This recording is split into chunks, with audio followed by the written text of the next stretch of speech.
벌써 세 번째 말씀을 전합니다. 주를 위해 살아보십시오 라는 말씀이죠. 살아보십시오 라고 말한다면 여러분에게 말씀을 드리는 것 같아서 제 스스로에게도 주를 위하여 살아보라 라고 제 스스로에게 외쳐봅니다.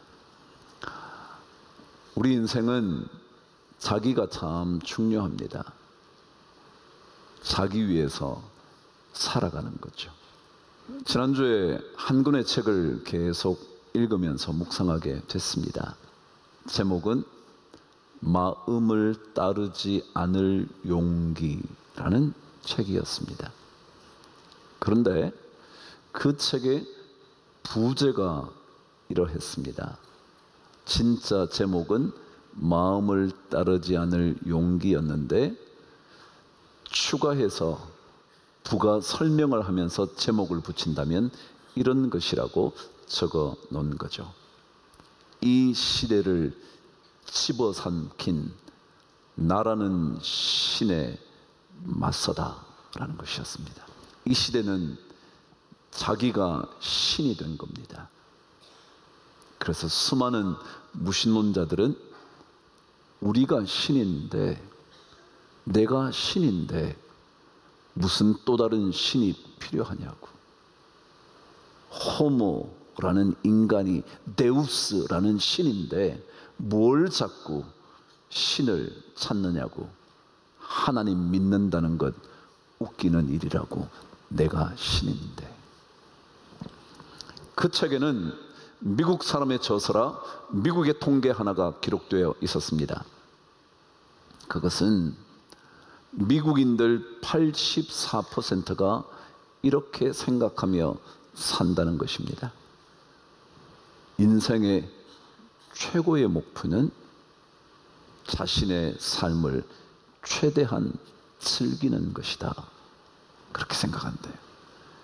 인생 산다는 게 뭐냐 하면 즐기면서 살다 가는 거지 라고 84%가 그렇게 생각한다는 겁니다.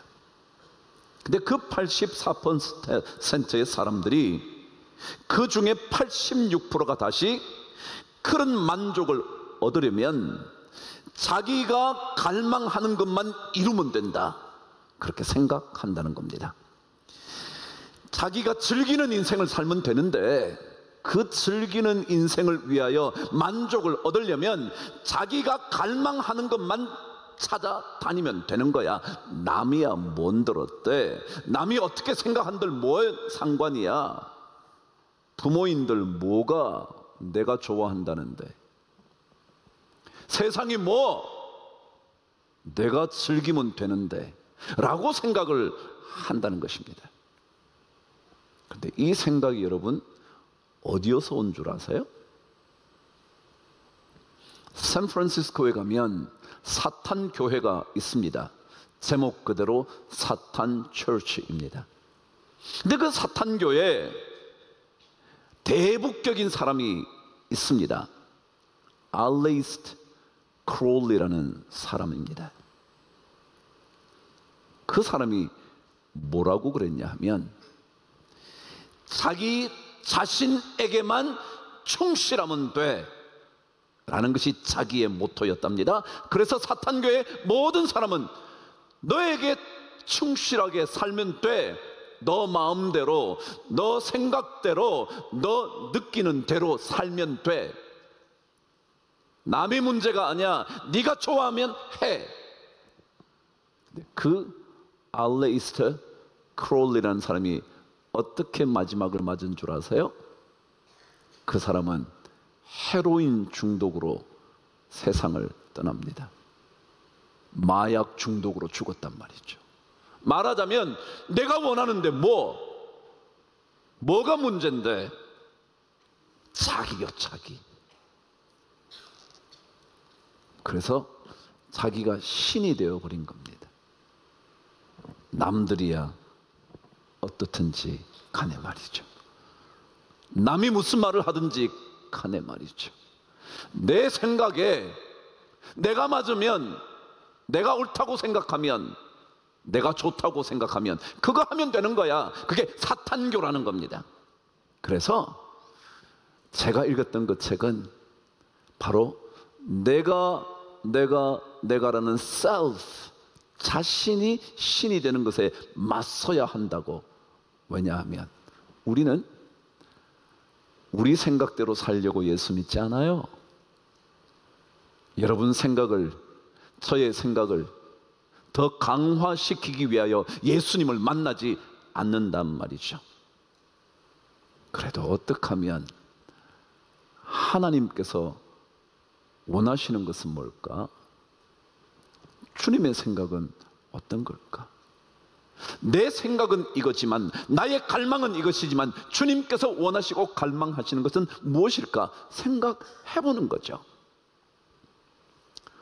우리는 지난 2시간 동안 남에 대한 얘기를 좀 했죠. 아니, 남에 대하여 우리가 어떻게 하지 않는 것이 주님을 위해 사는 것인가를 묵상했죠. 말하자면 남을 비판하지 않는 겁니다. 근데 제가 말씀드렸잖아요. 비판이라는 것의 종착역이 어디냐면 저주였다고. 비판하다가 마침내 비난하다가 마침내 저주하게 되는, 이게 비판이라고. 세상은 계속 가르쳐줘요. 비판적인 사고를 해야 된다고. 맞아요. 그래야 무언가 창조적인 게 나온 거거든요. 근데 알게 모르게 어느 순간 그 비판이 비난하는 것입니다. 그리고는 저주하는 겁니다. 너 그거 틀렸어. 틀린 걸 자꾸 얘기하지 말어. 그러다가 그 말을 듣지 않으면 저주하기 시작하는 겁니다. 이게 비판, 비난, 저주, 그게 코스였다 그랬습니다. 또 한 가지는 업신여기는 겁니다. 여러분, 업신여긴다는 말은 깔보는 거죠. 네가 뭔데? 네가 뭘 알아? 라고 말하는 거죠. 조금 더 믿음이 있다고 생각하는 사람이 너는 믿음도 없는데 뭘 자꾸 말해? 믿음 없으면 가만히 있어. 그런다는 거예요. 근데 원래 이 업신여긴다는 단어는 이런 의미입니다. 그 무엇이 아무것도 아니라고 생각하면서 내어 쫓는다, 그런 것입니다. 이게 업신여기다라는 것입니다. 다시 한번요. 그것이, 혹은 그 사람이 아무것도 아니니까 필요 없어 내어 쫓는 것을 업신여긴다는 것입니다. 어떤 사람이 그래도 우상에게 바쳐진 음식을 먹으면 안 되지 않을까? 조심스럽게 자기는 믿음을 지켜가려고 그럽니다. 그런데 믿음이 있다고 말하는 사람들이 무슨 우상이 그게 있어? 없지. 맞아요, 맞는 말이지만 그것 때문에 그 사람을 우습게 생각하면 넌 아무것도 아직 믿음이 없는 거야. 믿음이 깊어지지 않아서 그래 라고 말하면 너 같은 사람은 올 수 없어. 그렇게 생각하는 겁니다. 동시에 자기가 믿음을 지키려고 했던 사람이 마음대로 먹는 사람을 보면서 당신처럼 하나님을 경외하지 않는 사람은 우리 교회에 필요 없어. 나가. 계속 내어 쫓는다. 이게 업신여긴다라는 거예요. 그래서 절대로 그 사람을 받아들이지 않는 거예요. 이것은 주님께서 원하시는 삶이 아니라는 거죠. 자, 그렇다면 도대체 비판하고 비난하고 저주하고 업신여기는 삶이 자꾸 일어나는 이유가 뭘까? 뭐 때문에 그런가? 오늘 중요한 몇 가지 이유를 여러분과 함께 묵상할 겁니다. 3절 말씀 저와 함께 읽겠습니다. 시작. 먹는 자는 먹지 않는 자를 업신여기지 말고 먹지 않는 자는 먹는 자를 비판하지 말라. 이는 하나님이 그를 받으셨습니다. 왜 비판하고 업신여겨서 내어 쫓으려고 하고 저주하느냐 하면 하나님께서 그 사람을 받으셨다는 사실을 받아들이지 않기 때문에 그래요. 하나님은 그 사람을 받았는데 제가 서론에서 말씀드린 것처럼 내가 중심이라 하나님 왜 그런 사람을 받으셨어요? 받으시면 안 돼요. 하나님이 그를 받으셨다는 사실을 자기가 감당하지 않는 거예요. 왜 하나님 저런 사람을 받아요? 왜 저런 사람을 우리 교회에 저런 직책을 주신 거죠? 라고 계속 말하는 거예요. 다시 말하면 하나님의 결정보다 내 결정이 훨씬 더 뭐하기 때문에? 중요하기 때문에. 하나님이 받으신 건 아무 관계없어. 내가 못 받겠으면 못 받는 거예요. 내 마음에 안 들면 끝이에요. 이것 때문에 계속해서 사람을 비난하고 업신여긴다는 거예요. 하나님은 받으셨는데, 하나님은 받으셨는데, 하나님은 그 사람을 오라고 말씀하시는데 나는 못 받겠다고 말하는 거예요. 내가 생각할 때 저 사람은 자격 미달이라, 내가 생각할 때 저 사람은 잘못한 게 많아서, 그래서 계속해서 우리는 업신여기며 내어 쫓는 거예요. 하나님이 그분을 받으셨는데 우리는 어느새 알게 모르게 사탄이 주장하는 주장을 따라가는 겁니다. 네가 중요한데, 너 결정이 더 중요하지. 하나님이 뭐라 그런 게 무슨 상관이야. 하나님이 따먹지 말라고 말한 게 무슨 상관이야. 너 따먹으면 훨씬 더 좋은데. 그 사탄이잖아요. 그래서 자신의 결정이 훨씬 더 하나님의 결정보다 소중하다고 생각하는 사람일수록 남을 비판하면서 비난하면서 저주하면서 쫓아내는 거예요. 예수 믿는 사람은 언제나 그래도 하나님 생각이 조금 먼저여야 되거든요. 내 생각은 이런데 사실 그렇거든요. 저도 보기 싫은 사람은 보기 싫거든요. 여러분도 그렇잖아요. 그렇지만 내 생각은 그렇지만, 내 느낌은 그렇지만, 내 감정은 진짜 그렇지만, 그럼에도 하나님은 어떻게 하셨는지 우리는 고민하는 게 신앙생활 아니에요? 그래서 믿음이 연약해서 음식을 먹지 않든지, 믿음이 강하다고 해서 마음대로 먹든지 간에 하나님께서는 그들을 다 받으셨다는 사실을 내 생각으로 삼아야 되는데, 우리는 끊임없이 하나님의 생각에 관계없이 내 생각만 계속 주장하는 거예요. 그래서 비판이 그치지 않고 비난이 그치지 않고 마침내 교회 안에도 저주가 난무하는 거죠. 그리고 남을 우습게 보는 거예요. 저런 사람이 장로라고요? 그렇게 아무렇지도 않게 말하는 거예요. 저런 사람이 직분을 받았다고요? 저 사람이 부장이라고요? 왜요? 하나님은 받으셨는데 자신이 못 받겠다는 거예요. 저 사람 보니까 이렇고 저렇고 저런데. 그래서 우리는 알게 모르게 내가 자꾸 중심이 되어가는, 그게 사탄의 가르침임에도 불구하고 말이죠. 성경은 오늘 두 번째, 남을 비판하고 업신여기는 두 번째 이유를 4절에서 이렇게 가르쳐 줍니다. 시작. 남의 하인을 비판하는 너는 누구냐? 그가 서 있는 것이나 넘어지는 것이 자기 주인에게 있는데 그가 세움을 받으리니 이는 그를 세우시는 권능이 주님께 있다. 그랬습니다. 뭐라고 4절은 시작하느냐면 남의 하인이라고 그랬습니다. 다시 말하면 소유권이 하나님께 있다는 거예요. 그건 내게 아니라는 거예요. 내게 아닌데 자꾸 내가 얘기하는 거예요. 여러분은 누구 거라고요? 하나님 건데 내가 자꾸 얘기하는 거예요.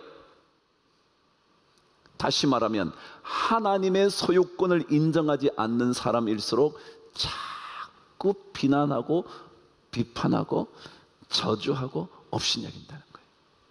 성경은 그 사람 남의 하인이야, 너 하인 아니야, 그런 거거든요. 여러분, 고대에는요 종이 소유물이었죠. 소유물이라고요. 그 사람 거라고요, 내 게 아니라고요. 남의 걸 자꾸 얘기하시면 됩니까? 제가 신방을 갔어요. 갔더니 그 집에 마음에 안 드는 게 있어. 저거 집어치워요 라고 말할 수 있어요? 아니요, 없죠. 제게 아니니까, 제 소유가 아니니까. 제 것이라면 마음에 안 들면 뭐요? 내다 팔든지 없애든지, 아니 처음부터 구입하지 않든지 그러는 거 아니에요. 근데 그렇지 않다는 거예요. 내게 아니라 하나님 거거든요. 그 사람이 믿음이 많다고 먹든지 믿음이 없다고 먹지 않든지 그 사람이 누구 거라고요? 하나님 거라고요. 그래서 그걸 가르쳐 남의 하인이라는 말을 쓴 거예요. 특별히 종이나 하인은 의미가 똑같죠? 그런데요, 성경의 종과 하인을 오늘 성경은 다르게 쓰고 있어요. 하인이라는 말을 썼을 때는 특별히 이런 의미가 담겨져 있답니다. 그 의미가 뭐냐면, 이 하인이란 말은 특별히 그 집안의 가족으로 생각하고 있다. 그게 하인이래. 종은요, 누구든지 와서 딱 보다가 저 종 괜찮은데 나한테 팔래? 라고 말할 수 있대. 이해가 되시죠? 건장하게 보여서 내가 저 사람 사갖고 가야지, 내가 돈을 더 줄 테니까 팔래? 라고 말할 수 있다는 거예요. 근데 하인은 진짜로 가족처럼 여겨지는 존재로서 집안을 살펴주는 사람을 하인이라고 하는데, 그러니까 어느 누구도 거기에 대해서는 말을 할 수가 없는 거죠. 주인이 이 사람 좀 데려가 라고 말하기 전까지는 아무도 그렇게 말할 수 없는 존재를 뭐라 그런다고요? 하인이라고 한다는 거예요. 그러니까 여러분의 마음에 들지 않는 그 사람도 하나님의 가족 안에 있다는 거예요. 제가 여러분이 마음에 들지 않는다 해도 하나님의 가족 안에 있는 사람을 내가 마음대로 할 수 없다. 내가 그러면 안 된다. 그게 바로 하나님의 소유권을 인정할 때라야만, 그래야 남을 함부로 비난하지 못한다는 거죠. 남의 건데요. 주인의 뜻에 따라 쓰는 거지, 주인의 뜻에 따라 부르기도 하고 마음대로 결정하는 것이지 외부인 내가 마음대로 결정할 수 없다는 거예요. 여러분, 그래서 말이죠, 더더욱이 제가 3절에 하나님이 그를 받으셨음이라 그랬잖아요. 그죠?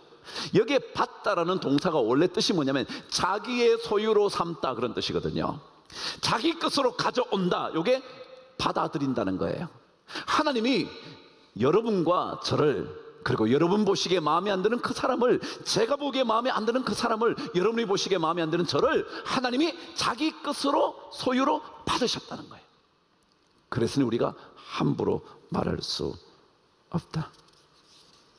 남의 것에 대하여 우리가 왈가왈부할 수 없다. 남의 것에 대하여 콩내나라 말할 수 없다. 콩 주면 콩 받고 팥 주면 팥 받아야지, 내가 가가지고 팥 내나 그럴 수 없다. 결론이에요. 그런데 이 모든 일에 대하여 꼭 기억해야 되는 게 있어요. 오늘 저와 함께 다시 한번 4절을 읽으실 텐데 잘 들어보셔요. 시작. 남의 하인을 비판하는 너는 누구냐? 그가 서 있는 것이나 넘어지는 것이 자기 주인에게 있음에 그가 세움을 받으리니 이는 그를 세우시는 권능이 주께 있음이라 그랬어요.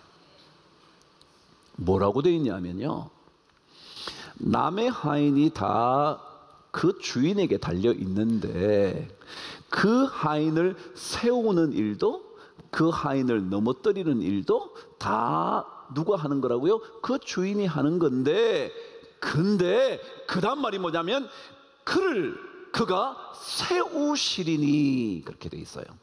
다시 말하면 하나님은요, 어떤 분이시냐면 누군가를 세우시려는 분이에요. 오늘 말씀에 그가 세울 수도 있고 넘어뜨릴 수도 있다 그랬죠. 그런데 그분이 그를 뭐 하신다고요? 세우신대. 하나님은요, 세우시는 분이에요.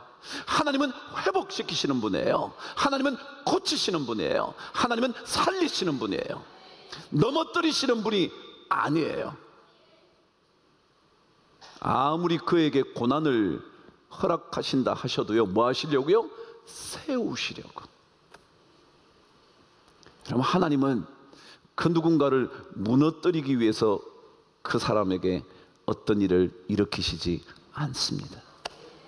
아무리 그 집안이 풍비박산 나는 것처럼 보여도 하나님은 그 집을 무너뜨리려고 그렇게 하시지 않습니다. 뭐라고요? 그가 저를 세우시리니, 이는 그가 세우는 권능을 가지고 계시기 때문에 그렇다. 그럼 솔로몬 성전에는요, 성전 안으로 들어가기 전에 먼저 만나는 게 있습니다. 그게 뭐냐면 두 기둥입니다. 성전을 들어갈 때 들어가면서 만나게 되는 게 거대하게 세워진 두 기둥입니다. 그 기둥은 실제로 건물을 떠받치고 있는 기둥이라기보다 상징적으로 세워놓은 기둥이라 말합니다. 건물 안에 건물을 받치고 있는 기둥이 아니라 들어갈 때 바깥쪽에 세워져 있는 기둥입니다. 왼쪽의 기둥을 우리는 보아스, 오른쪽에 있는 기둥을 야긴이라고 그랬습니다.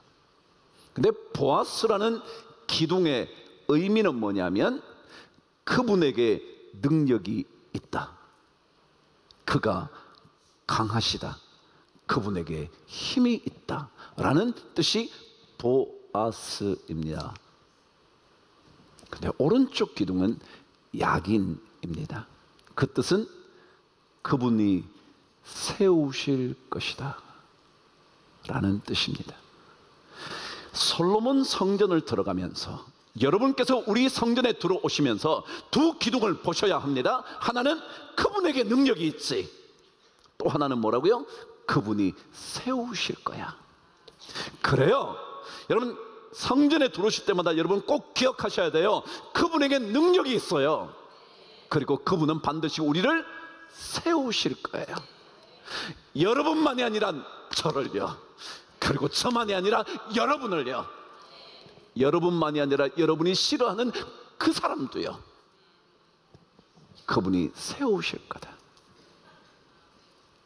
그래서 오늘 사도 바울은요, 어쩌면 솔로몬 성전의 두 기둥을 생각하면서 적어놨을지도 몰라요. 이렇게요, 그가 세움을 받으리니, 받는다는 거 뭐예요? 누군가 세운다는 거죠.